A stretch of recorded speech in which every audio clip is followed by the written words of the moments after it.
ہم تو 2 سال سے وزارت تعلیم میں ہماری بحث ہوتی ہے، بریلوی، شیعہ، جماعت اسلامی، اہل حدیث، دیوبندی، آپ کی دیوبندیوں کی طرف سے یہ نعرہ مولانا جاتا ہے، منظور مہنگر سمجھے؟ صاحب کے بیانات کو دیوبندیوں نے سننے کے لیے منتخب کیا، ہمارے اس اور چینل کو بہت سے لوگ مجھے سبسکرائب کریں دیوبندی کہتے بھی نہیں ہیں۔ تاکہ تمہارے ہر آنے تھیلی میں اگر والا دیوبندی نئی ہے تو ویڈیو بھیجو۔ سب سے پہلے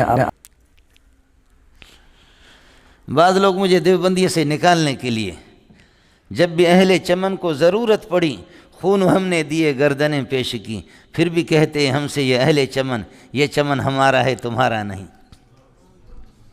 سمجھتا ہے؟ بہت افسوس ہوتا ہے، بہت افسوس ہوتا ہے۔ یہ ایرانی بیٹھے ہوئے ہیں، آپ مجھ پہ لعنت بھیجیں، ایران کی عورتیں میرے لیے آدھی رات کو اٹھ کر کے دعائیں کرتی ہیں۔ خدا کی قسم مولانا عبدالحمید ایک ایران شہر والا جس کا انتقال ہو گیا، جب میں زاہدان سے گیا استقبال میں میرے شمس العلوم حقانیہ میں استقبال میں علماء کھڑے تھے، سمجھے؟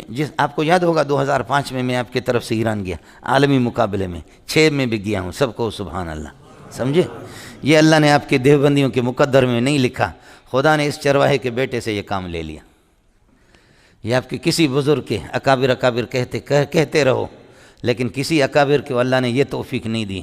یہ اللہ کی مرضی ہے، یختص برحمتہ من یشاء واللہ ذو الفضل العظیم۔ یہ اکابر کو آپ کے نصیب نہیں ہوا، سمجھے؟ خدا نے ان چرواہوں کے بیٹوں سے اللہ نے یہ کام لے لیا، آپ کو معلوم نہیں ہے، سمجھے؟ اس عالمی مقابلے میں گیا، لمبے تھڑنگے عرب ہوتے تھے، شیخ رجب فلانا، شیخ فلانا، شیخ عبدالسلام، شیخ فلانا، سمجھے؟ اتنے تھے، آدمی کہتے علم نکل، کوئی تیاری کسی عرب کی بھی نہیں تھی۔ شیعہ ایسے مضبوط تھے، مسلم شریف کے ایک روایت میں انہوں نے پکڑ لیا آپ کے سنیوں کا، سمجھے میں لوں گا كيف تقولون ان الحديث ليس بصحيح ما ان هذا الحديث قد ورد في صحيح مسلم وكل ما ورد في صحيح البخاري او في صحيح البخاري او في صحيح مسلم فهو صحيح فهذا الحديث صحيح۔ اب بتاؤ تم اس موجب کل ما ورد فی صحیحین، صحیحین میں جو بھی حدیث آ جائے فهو صحیح، وہ صحیح ہے، تو نتیجہ نکلے گا فہذا الحدیث صحیح۔ اور تم کہتے ہو کہ نہیں یہ روایت صحیح نہیں ہے، یہ صحیح نہیں ہے، یہ موجب جزئی ہے، یہ سالب جزئی ہے، یہ صحیح نہیں ہے۔ سالب جزئی سے تم اپنے موجب کلیہ کو خود توڑ دیتے ہو، تمہارے سنیوں کا اتفاقی موجب کلی ہے، کل ما ورد فی الصحیحین فهو صحیح۔ بڑے بڑے ایرانی مولویوں نے بھی ہتھیار ڈال دیا، حقیقت اینست کے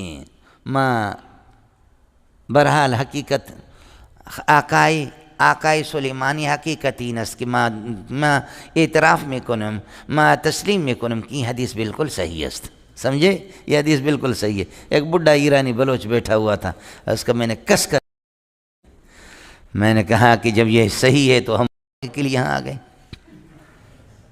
سمجھے؟ سارے سنیوں نے وہ ہمارے منہ پہ تماچا تھا جی، سمجھے؟ تو میں نے شیوں سے کہا کہ میں نے کہا اب سنی بھی پوری دنیا کے سنی ہر ملک سے ایک عالم آیا تمہارے ساتھ ہو گئے، اور تم بھی کہتے ہو صحیح ہے، یہ بھی کہتے صحیح ہے، اب تم ایک طرف ہو گئے، میں ایک آدمی ہوں کہتا ہوں کہ صحیح نہیں، اب میرے ذرا سننا پھر مجھے جواب دینا۔ اس پر جب میں شروع ہو گیا تو ایک ایرانی عالم وہاں اٹھا، سنی تھا، اس نے میرے پیشانی بوسہ لیا، کہنے لگے کہ مولوی صاحب اللہ کہ منی سجے زندگی طرح رسی، میری دعا ہے کہ میری زندگی آپ کو مل جائے، سمجھے؟ میں آپ کو دیتا ہوں۔ کچھ پہلے پڑھ گئے مولوی صاحب؟ تو اب ہم تو بھائی دیوبندی بھی نہیں ہیں، سمجھتے؟ بعض ہمارے ساتھی جوش میں آتے ہیں کہ دیوبندی آیا سمجھ میں؟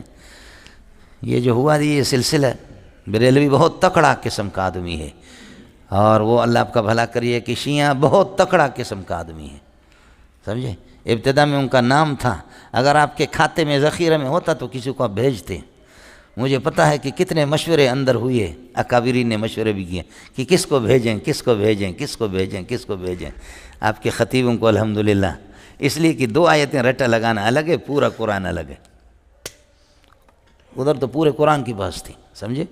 میں یہاں راتوں کو اٹھ کر کے روتا رہا کہ اے اللہ اگر ہم غالب آ گئے تو پھر تو ٹھیک ہے، لیکن مغلوب ہو گئے تو یہ دیوبندی میرے ماں کو گالی دیں گے کہ اس کتے کے بچے کو کس نے بھیجا۔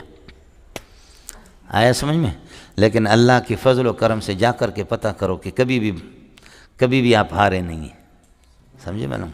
کبھی بھی کوئی سلسلہ نہیں ہوا اللہ کے فضل و کرم سے، والفضل ما شہدت بہ الاعداء، دشمن بھی آپ کو بتا دیں گے کہ کس قسم کا، سمجھے؟ دشمن بھی آپ کو لیکن کسی نے بھی یہ نہیں کیا کہ جی آپ کو چلو یہ 1,00,000 روپے انعام، یہ 2,00,000 روپے آپ کو انعام، یہ 50، یہ 10,000 کا ایک آپ کے لیے اللہ آپ کا بھلا کرے کہ آپ ہمارے نمائندہ بن کر کے گئے، نہیں ہوا۔